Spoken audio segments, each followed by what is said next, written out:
La nuit tombe paisiblement. Un serpent trouve son chemin dans une menuiserie. Alors que les ondulations de son corps parcourent le sol, il se coupe contre la lame tranchante d'une scie. Le serpent se dresse et frappe violemment la lame dentelée. Un acte déraisonné et sans conséquence pour la scie, mais qui blesse gravement le serpent à la mâchoire. Aveuglé par sa rage et convaincu d'être face à un ennemi dangereux, le serpent entoure la scie de tout son long pour en venir à bout et la faire suffoquer. Une nouvelle attaque sans incidence sur l'ennemi, un ennemi pourtant sans conscience, vainqueur malgré lui d'un combat sans adversaire. Le serpent se tue lui-même sous l'effet de sa propre étreinte contre une lame aiguisée et apathique. Ignorant, le serpent est mort dans un combat contre lui-même, tué par sa propre colère.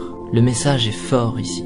Souvent, lorsque nous réagissons sous l'effet de la colère, nous pensons que les autres nous ont blessés, qu'ils ont agi sciemment, et nous réagissons au quart de tour alors que ce n'est pas nécessaire. Nous cultivons de la rancœur et du ressentiment. Parfois même nous espérons la souffrance d'une autre personne. Mais en faisant cela, nous ne faisons que nous couper avec la lame de notre propre rage. Et cette énergie malsaine que nous déversons autour de nous n'atteint personne d'autre que nous-mêmes. De tels sentiments sont souvent inoffensifs pour ceux dont ils sont la cible et profondément néfastes pour notre propre cœur. Lorsque nous réagissons sous l'effet de la colère, plutôt qu'avec compassion, personne ne gagne. Ignorer la négativité est toujours plus sain. Pardonner, accepter et laisser passer est toujours plus habile.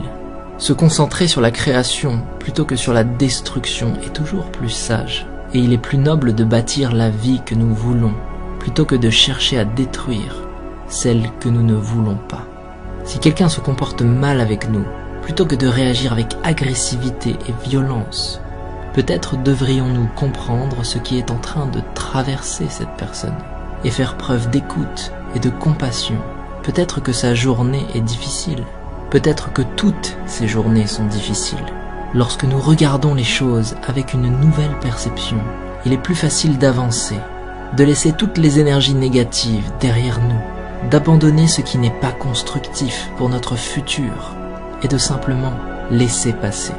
Nous devrions avancer avant que la colère nous consume et nous détruise comme le serpent. Ne réagissez pas, montrez de la compassion, ne ressassez pas, avancez et restez concentrés sur l'élaboration d'une vie meilleure, pour vous-même. Ainsi s'exprime la métaphore du serpent et de la scie. Une petite histoire facile à raconter et que tout le monde peut s'approprier.